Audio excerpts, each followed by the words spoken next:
petitions, that they were going to be knocked off because of the 5-1 rule. So I went there because look, it's no skin off my back how many signatures people need on a petition.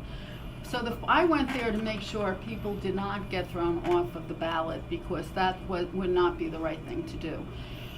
Actually, the 5-1 rule came in under Al Serbo. It was implemented in 1994,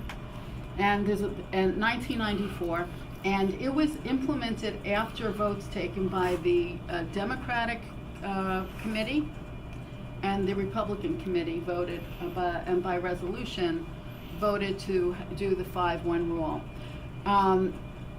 The reason why it was accepted back then by Al Serbo, and actually was reviewed by the Attorney General and reviewed and acknowledged by the County Council at the time, was because I came on the heels of a Ninth Circuit court case, and you know that's the most liberal court that we have out of California, and the Democratic committee challenged the state, because the state was promulgating statutes that told the county committee how they had to run their committees, and the court, in a nutshell, said that the state has to have a compelling state interest, and that county committees are kind of like a club, and that they have the right to govern themselves unless the state has a compelling state interest. And based on that court decision, that's where this 5-1 rule came out of, the county committees being permitted to govern themselves.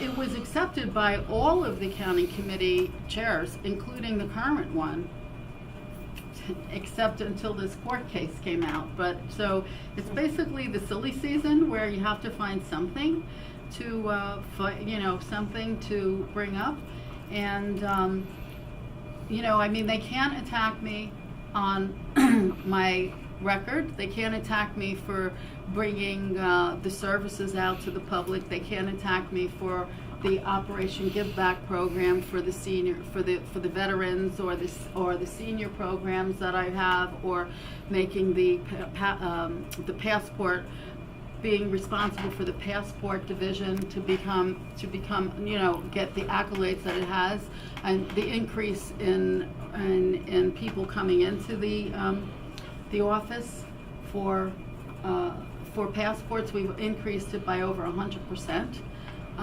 Or in the way we function on election night. I mean, I've overseen election night reporting and election nights for 5 years now, and not a complaint from anybody. So what's there to complain about? I mean, and it's a policy that was put in place 24 years ago that was perfectly acceptable to everyone until someone challenged it. So now the challenge, we'll do it the way the judge said it to be done. But he didn't actually rule against me, and that's not really accurate information. And I think I achieved what I wanted to achieve, was to make sure that everyone who filed a petition was remained their petitions were upheld. So that's that, and so I think that that's the most important thing out of it. As long as everyone's quiet. For the first 3 years, you demanded pay raises, and you were rejected in 2017. It was an issue of parity, you said, because Joan Bromhall had retired at a higher salary than you were hired. Is that going to be an issue going forward?